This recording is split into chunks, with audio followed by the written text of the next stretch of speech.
Bonjour, bienvenue dans Algeria Tomorrow. Avec une façade maritime longue de 1622 km, l'Algérie se positionne comme un hub portuaire sur l'ensemble du pourtour méditerranéen. L'objectif est de stimuler son économie nationale via ses échanges commerciaux avec les ports africains, européens, asiatiques, mais également le reste du monde. L'Algérie regorge de ports de pêche et de ports commerciaux. Et ce que je vous propose, c'est d'en découvrir 3 d'entre eux. Ils sont colossaux. Avec la mer Méditerranée au nord, 95% du commerce extérieur algérien s'exerce par le transport maritime. Le port d'Annaba est l'un des acteurs de cette architecture commerciale internationale. Il compte au nombre des principaux ports de commerce d'Algérie. Son champ d'influence s'étend sur 12 wilayas. C'est là que sont situées les zones industrielles à fort potentiel. Il y a les mines de fer, de phosphate et les champs pétroliers. Annaba est réputé pour ce mixte industriel et marchand.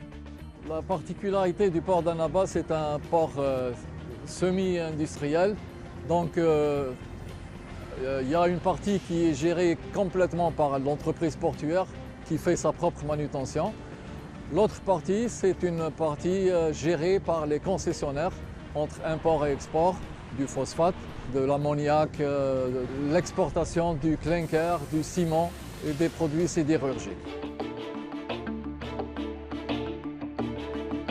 Annaba s'agrandit et l'accélération des travaux en souligne l'importance.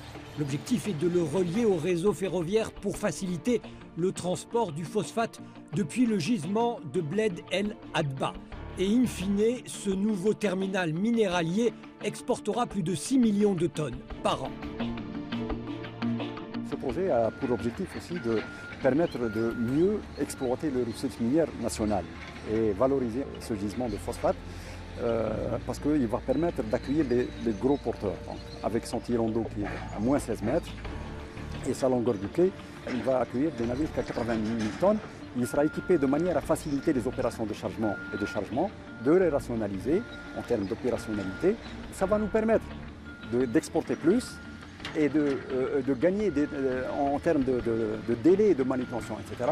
Ce qui permettra de booster un peu l'économie nationale en général et puis l'économie locale. Parce que ce projet-là contribuera à créer des emplois pendant la phase de réalisation, ensuite pendant la phase d'exploitation.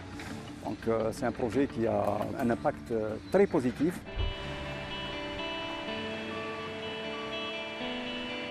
Plus à l'ouest, dans la wilaya de Djidjel, à 350 km d'Alger, on trouve le port de Djedjen.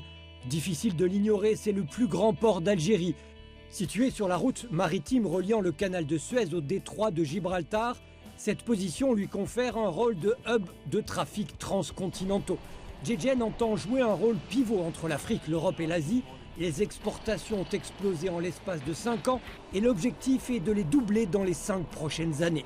Actuellement, l'ensemble des navires qui viennent en Algérie ont fait de la transbordement via Malte, via Anvers, via Valence. Actuellement, l'objectif, c'est d'avoir une liaison directe entre l'Asie, particulièrement l'Asie, la Chine ou d'autres pays d'Asie, directement vers l'Algérie et avoir le port de Djedjen comme étant un hub qui peut desservir les autres ports algériens qui n'ont pas le même tirant d'eau que le port de Djedjen. Autre amélioration, une autoroute en construction. Elle pénétrera bientôt au cœur même de l'infrastructure portuaire et va la relier à la zone franche de Bellara. Bellara, c'est là que se trouve le complexe de la société algéro-qatari de sidérurgie. La production du complexe couvre la demande nationale et exporte vers une trentaine de pays. Le complexe emploie 7212 personnes. Avec ses 9 unités, il a réalisé 1,7 million de tonnes en 2023.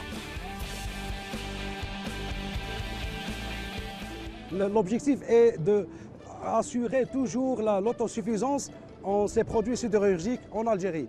Et l'extra part à l'export. Donc parlons de l'export, bien sûr, nous avons déjà des partenaires au niveau des ports de l'Algérie, mais spécialement avec le port de Djedjen, une collaboration avec nous pour essayer d'être toujours aux normes mondiales de la performance. En 2024, on va essayer de passer le cap de 700 000 tonnes de produits finis. Pour 2025, l'objectif sera encore plus haut, d'être à 800 000 tonnes. Éloignons-nous à plus de 100 km du port de Djedjen pour trouver le port de Béjaïa. Son existence remonte à l'époque phénicienne. Il est relié aux champs pétrolifères de Hassi Messaoud par des oléoducs et compte 3 bassins, dont celui de l'avant-port est destiné aux navires pétroliers. Sa position stratégique lui confère un rôle moteur de développement économique pour la région et pour le pays. C'est un facilitateur logistique également pour la zone extraportuaire située à Borj Bou Arreridj qui dope le tissu industriel et économique des bassins, des hauts plateaux et des wilayas limitrophes. Et ce n'est pas tout, les Algériens qui souhaitent se rendre en Europe disposent désormais d'un terminal à passagers flambant neuf.